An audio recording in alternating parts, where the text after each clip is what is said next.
It's Dr. Melody Moore. Thank you for joining me for this love bomb. I thought I would send out a message specifically because some of us are headed into being faced with what we call in my family forced family fun. Um, some of you are going into a holiday where this will be an incredibly difficult experience for you because you're grieving, because you're in the season of loss and of mourning. And before I say anything else, I just want to honor that if that is where you are this holiday season, especially if it's your first time without loved ones that you've experienced and created traditions with in the past, honor your grief. Know that you're being held. Know, and I'm saying this from experience, know that this season of life is necessary, but that the suffering is not consistent and it's not going to sustain for the rest of your life. You will get through this time. It is so hard, and you are not alone in it. And I want to honor you for even having the energy to open this love bomb. The rest of what I want to say to those of you who do get the privilege of going into spending time with family members or with friends or communities that can be complicated because it's not always easy to go back into environments where we once experienced harm or where we once experienced a sense of ourselves where we didn't feel like we were safe or we didn't feel like we belonged or where we just didn't necessarily feel met. So I want to say this.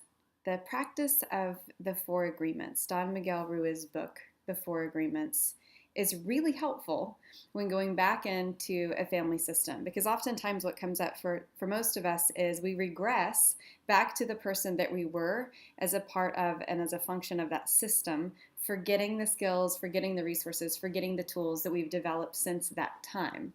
So it's really important to have some reminders of how can I be with these people who I appreciate and who I love, but who very often may trigger things in me and cause me to become a version of myself that I'm in no way proud of and normally don't act into.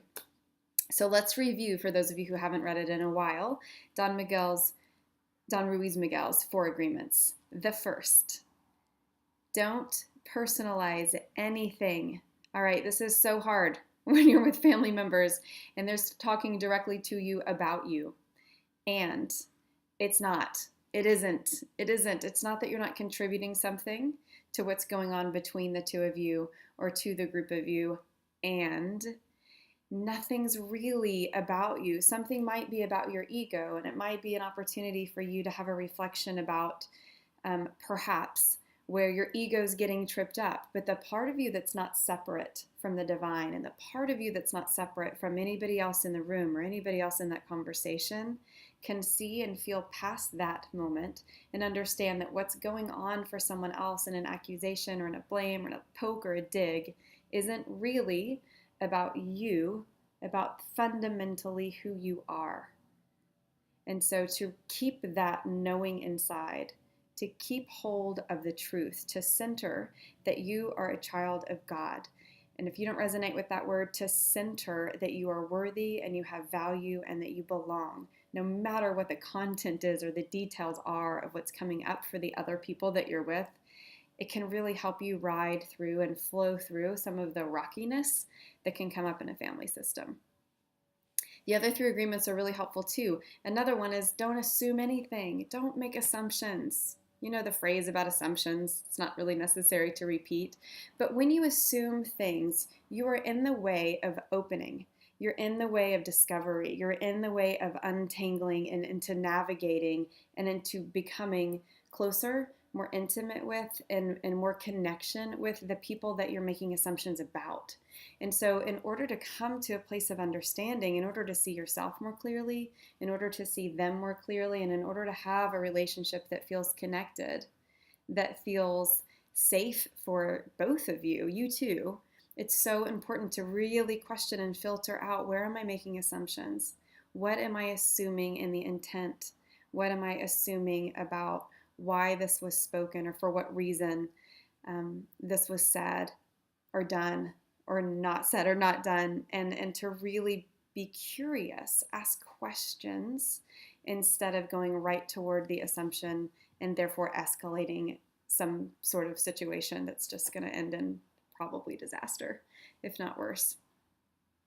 Another of the agreements is make your speech impeccable. And making your speech impeccable isn't just being truthful and being honest, it's also being impeccable. And so that means when internal critics come up in your mind that say, you're not good enough, you don't belong here, your cooking's terrible, you're not wanted, everything you say is stupid, whatever arrives to you about not enoughness or too muchness, which are the same thing, they're both coming from that same ego, that small s self, that's the sense of separation.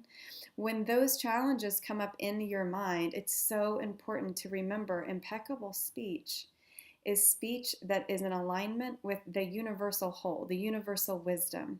So depending on your spiritual orientation or psychological orientation, that could mean getting back to the truth that just like everybody else, I have value. Just like everyone else, I have meaning. Just like everyone else, I belong. Just like everyone else, I deserve to be forgiven. Just like everyone else, I deserve to be loved. And those things are true. So if you can replace some of those internal negative critical beliefs with truth, with those kind of mantra, with anything that you can hold on to that's true of you and that recenters you and regrounds you, it will serve you in these conversations and in these communications with your family. One more. What's the last one? Always do your best. Always do your best. That means don't be focused on the outcomes. Don't be focused on the end game. Be focused instead on, with the resources that you have available, with the level of awareness that you have available, use all of it to show up with as much presence, as much compassion, as much truth, as much authenticity, as much forgiveness as you can. Be as loving as you can, both to yourself and to the people around you.